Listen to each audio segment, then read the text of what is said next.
Assalamualaikum, hai, saya Kifi Razak, editor pengurusan majalah Nona bersama Kifi Razak. Hari ini kita bersama wanita yang selalunya kalau kemunculan dia kontroversi. Ada statement kontroversi. Tapi hari ini, Kak Umi, kita tidak akan berbicara tentang samprit ke, kunyit ke. Kita tak mau bercakap tentang tu. Okay. Even kita tak mau cakap tentang politik. Yeah. Yang kita akan berbicara hari ini tentang perniagaan Umi, perkembangan terbaru dari segi pencapaian yang Umi yang telah Umi lakukan, dan juga mungkin Umi boleh menjadi inspirasi kepada wanita lain. Okey, Kak Umi, ceritakan sedikit tentang perkembangan Kak Umi sekarang dari dalam bidang perniagaan dan apa saja yang Kak Umi lakukan sekarang untuk menjadi inspirasi kepada wanita lain. Okey, alhamdulillah, saya rasa pencapaian saya telah melalui fasa yang di luar jangkaan di peringkat global, di mana saya telah berjaya melancarkan brand jenama Hafedah Prestige di pentas yang paling berprestij di dunia. Congratulations. Thank you di New York Fashion Week. Okey, bila tu? Pada 7 September yang lepas, last year. Okey, perkembangannya sekarang? Di luar jangkaan, di mana banyak nama-nama besar, prominent figures di sana yang willing to collaborate with me. Dan salah seorang adalah presiden kepada TV station kedua terbesar di Amerika dengan jumlah viewers ramai 60 juta orang, menawarkan saya satu peluang dan platform yang baik untuk saya mengenengahkan fashion saya di kalangan American, kerana bagi mereka bila saya membawa image evening yang sopan, yang tertib, even the American models merasakan mereka seperti princess dan mereka amat gemar. Dan my target untuk bulan September, sekali lagi saya dipanggil, the next target selepas saya melepasi target sasaran yang pertama, saya ingin seperti Melanie Trump atau Kim Kardashian memakai koleksi saya. Dan kita nantikan. Ya, insyaAllah. I love the reverse psychology yang dilakukan oleh Jimmy Choo, di mana ketika itu orang Malaysia tak kenal brand dia. Betul. Tapi dia lancarkan di luar negara. Apabila Princess Diana memakai kasut Jimmy Choo, dan suddenly satu dunia meletup tentang nama besar Jimmy Choo. So the same concept saya nak buat, biar nama Hafedah Prestige tu meletup di kalangan nama-nama besar di Amerika, terutamanya di White House, dan automatically akan masuk ke Asia dan ke Malaysia. InsyaAllah. Kita doakan yang baik-baik dan semoga perkembangan ini dapat juga mengharumkan nama Malaysia. Selain daripada bidang perniagaan, dunia fashion yang Kak Umi ceburi sekarang, saya juga terlibat dalam oil and gas. Itu yang kita nak tahu. Apa lagi perniagaan? This is something interesting. Walaupun pada awal bukan bidang saya, tetapi I love to take up challenge apabila sesuatu yang baru datang dan melibatkan communication secara global, dan saya harus mengambil peluang yang hebat ini. Dan insyaAllah akan ada satu kerjasama yang besar dengan satu syarikat cari gali yang terbesar di Indonesia, dan insyaAllah saya akan bawa orang yang saya minat hari ini, Kifi kita, untuk bersama-sama dalam perjanjian kita nanti, agreement kita di Jakarta. InsyaAllah. Alhamdulillah, tiba-tiba dapat offer pergi Jakarta. Dan juga di New York. Don't worry, I'll bring you to New York. Lagi surprise sangat. Bukan I bagi soalan cepu emas dekat Umi. Kak Umi bagi surprise lagi kat I. Sebab Kak Umi ni, kita record ni Kak Umi, ada bukti dah ni. Okey, evidence ya. InsyaAllah. Don't worry, saya orang yang menunaikan janji, insyaAllah. Dan dalam bidang oil and gas ni, saya rasa tak ramai wanita yang berkecimpung dalam bidang oil and gas. So apa rahsia Kak Umi untuk mencapai kejayaan tahap itu? Bagi saya sesuatu yang membanggakan bila saya dealing dengan all the billionaires around the world, semua dengan usaha sendiri, akal yang Allah bagi, doa is senjata. Keajaiban Al-Quran itu mampu mendatangkan sesuatu di luar jangkaan kita, rezeki yang melimpah ruah, insyaAllah. Amin. Okey Kak Umi, siapa wanita besi yang menjadi inspirasi kepada kejayaan dan juga yang pencapaian yang Kak Umi ada sekarang? Ibu saya seorang wanita yang cukup hebat, kerana kekuatannya juga memberikan saya satu jati diri yang kuat, yang menjadikan saya lebih kuat dalam Saya masih ingat tahun 99 bagaimana saya menghadapi kes di mahkamah selama 100 hari menentang timbalan Perdana Menteri bukan mudah, dengan lautan manusia membaling batu, botol, apa saja maki hamun, tetapi ibu saya yang memberikan satu rangsangan untuk saya terus berjuang. Dan apa kata-kata menjadi kekuatan pada waktu itu daripada seorang ibu? Saya takkan lupa kata-kata semangat dari arwah bonda saya. Dia kata bila saya balik saya menangis, saya peluk dia, saya kata mak tak boleh tahan dah mak. Tapi apa kata yang buat saya tak boleh lupa? Dia kata, Umi, kalau kau rasa kau di pihak yang benar, kita kena yakin Allah bersama kita. Tak penting bagaimana manusia melihat kita, tapi yang penting bagaimana Allah memandang kita. Dan dia kata jangan risau, setiap malam mak akan buat tahajud untuk engkau. Dan mak yakin walaupun 10 juta manusia di luar sana baling batu dekat engkau, tapi mak percaya engkau akan menang dalam kes mahkamah, which is proven.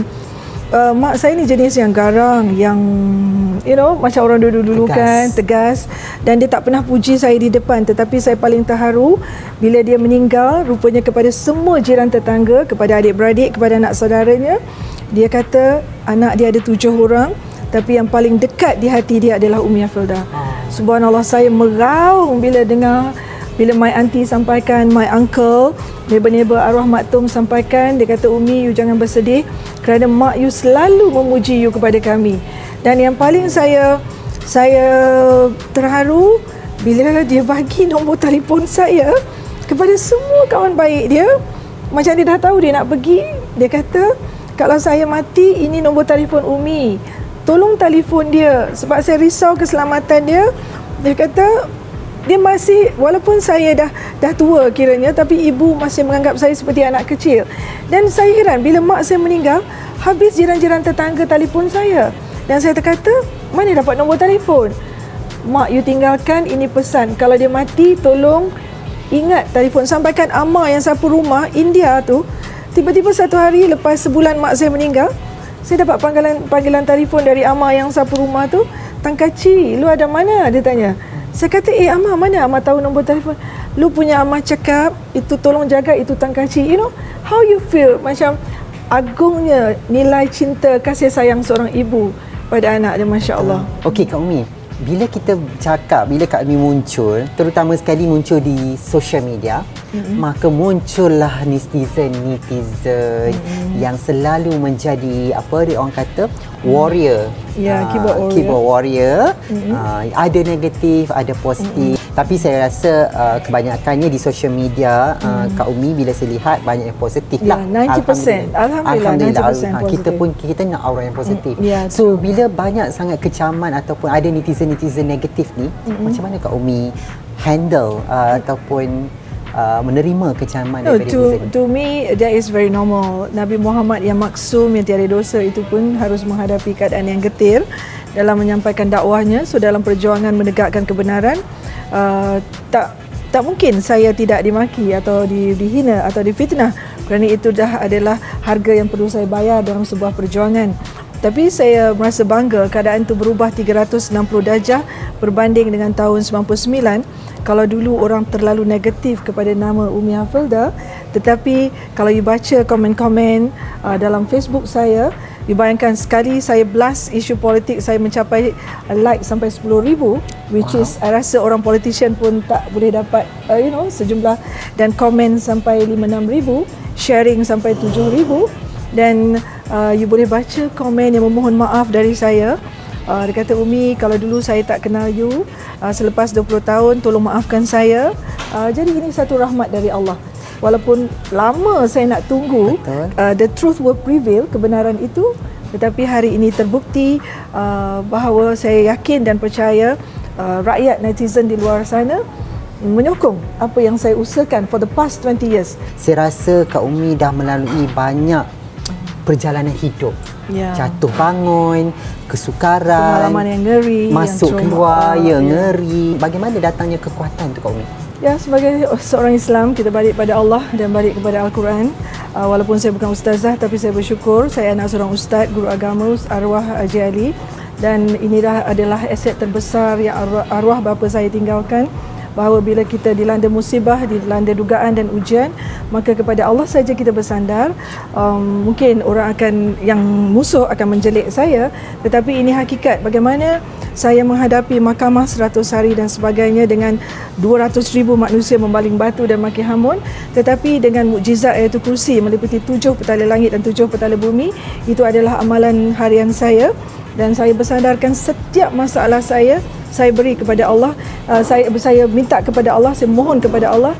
Saya selalu merayu bahawa ya Allah, dengan mujizat Ayatul Kursi yang meliputi 7 petala langit dan 7 petala bumi ini, Engkau datangkan satu kekuasaan di luar jangkaanku ya Allah. Kak Umi ada juga akan berkata, alah tu Umi Hafidah tu mesti proper, tu cakap pandai. So kita tidak boleh mengharapkan orang memuji kita 24 jam. Of course dalam hidup ada yang positif, ada yang negatif.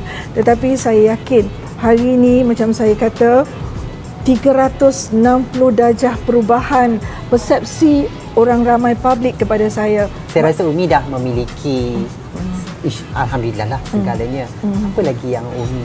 No, I want to give back to the society, to the ummah. Bagi saya, kejayaan terbesar dalam hidup saya bila saya dapat menambah nilai kepada manusia lain. Bagaimana tidak guna kalau kita seorang je kaya, kalau kita seorang saja jutawan, tetapi mungkin sebelah rumah kita jual tapai sampai ke mati atau dia makan ikan sepat, which is wrong. Kalau kita hari ini kita ada 1 juta, bagaimana kita nak membina lagi 10 orang atau 100 orang untuk membuat 1 juta. So this is my dream. Saya selalu berdoa kepada Allah, jadikanlah aku Umi Hafildah sekaya-kaya manusia di atas muka bumi ini untuk aku agih-agihkan kekayaan aku itu demi pembangunan ummah dan Islam. Saya rasa ramai yang ingin tahu tentang status Umi Hafidah. Wow, saya rasa you lah wartawan yang paling bahaya.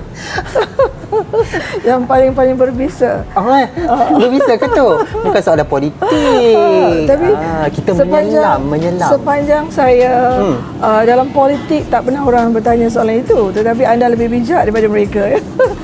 Saya harus berlaku jujur kepada peminat saya, kepada follower saya, pada penyokong saya. Saya akui saya telah berumah tangga pada tahun 2013, tetapi rumah tangga itu tidak kekal lama. Mungkin tiada rezeki jodoh saya tidak dapat bertahan lama dan saya telah berpisah. Itu pengakuan sejujurnya daripada Umi Hafidah.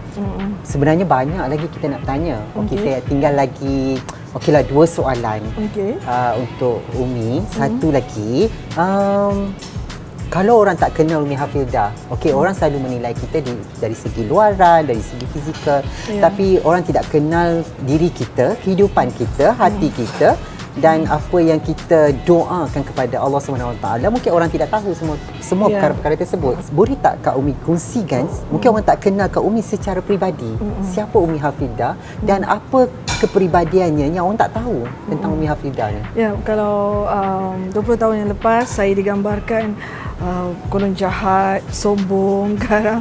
Tapi kalau orang yang bercampur dengan saya, sebab itu pembantu rumah. Tapi betul Kak Umi. Kalau dulu saya ingatkan orang kata Kak Umi memang macam sombong sikit. Kan? Saya pun takut tadi mula-mula tapi nak sebenarnya sangat baik, sangat peramah, sangat merendah diri. Alhamdulillah. Dan kalau pembantu rumah saya boleh kekal dengan saya sampai 10 tahun, jadi nilaikan.